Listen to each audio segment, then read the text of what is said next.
बहुत समय पहले की बात है। माधवपुर नामक गांव में एक गरीब किसान अपनी बूढ़ी अम्मा के साथ रहा करता था। उसके पास एक छोटी सी जमीन थी जो कि बंजर हो चुकी थी। फिर भी वह दिन रात उस पर मेहनत करता था। मोहन बहुत ही मेहनती और ईमानदार था। वह एक आत्मविश्वास से भरा हुआ व्यक्ति था जिसे न हालातों से डर लगता था न ही लोगों की बातों से। हर दिन सूरज उगने से पहले ही वह उसी आत्मविश्वास के साथ उठता और अपने खेत की ओर बढ़ता जहां सिर्फ बंजर जमीन थी, लेकिन उसके सपनों की हरियाली छिपी हुई थी।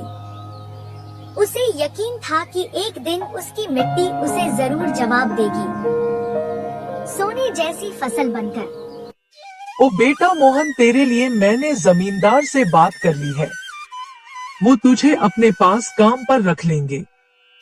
तू भी जाकर उनसे एक बार बात कर ले बेटा। अब हमारे बस की बात नहीं रही। कम से कम वहाँ रहकर तू अपना गुजारा तो कर पाएगा। मुझे तेरा बहुत ख्याल है मोहन, इसलिए यह कदम उठाया। जाकर बात कर ले, सब ठीक हो जाएगा।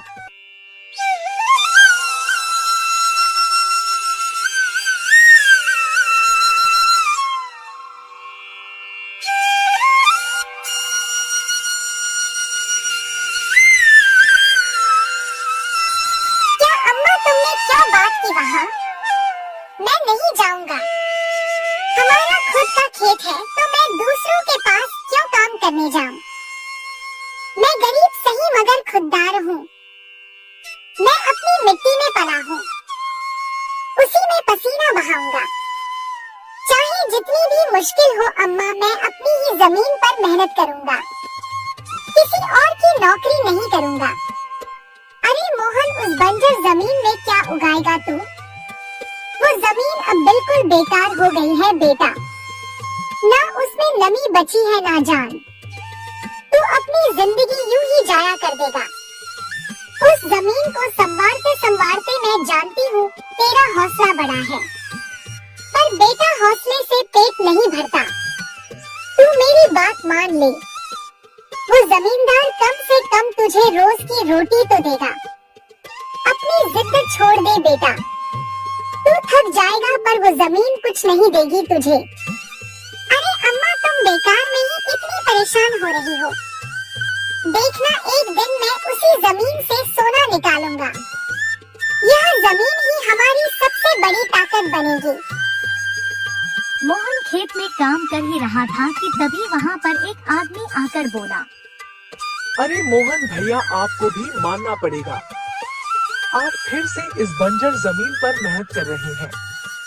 अरे मंगेश भैया, अब क्या करें?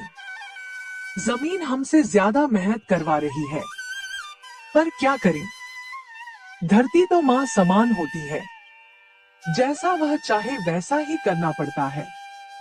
कभी सख्त हो जाती है, कभी चुपचाप सब सह लेती है, कभी बीज को छुपा लेती है तो कभी उसे जीवन दे देती है। हम तो बस उसके बच्चे हैं जो उसके हर रंग को अपनाना जानते हैं। थक तो जाते हैं भैया, पर जब मिट्टी की खुशबू आती है ना तो सारी थकान उतर जाती है। उम्मीद है यह माँ हमें खाली हाथ नहीं लौटाएगी। बस थोड़ा और सब्र, थोड़ा और विश्वास। आप जैसा मूर्ख तो मैंने आज तक नहीं देखा भैया। क्या सोचते हो आप? दुनिया कहां से कहां पहुंच गई और आप अब भी उसी बंजर जमीन से उम्मीद लगाए बैठे हैं। मोहन के पास उस आदमी की बातों का कोई जवाब नहीं था। वह वहाँ से अपने घर चला जाता है। जब दोपहर को मोहन थक हार कर घर पहुँचता है तो देखता है कि माँ बुझे हुए चूल्हे के पास चुपचाप बैठी है। क्या हुआ अम्मा? तुम ऐसे क्यों बैठी हो? खाना क्यों नहीं बनाया?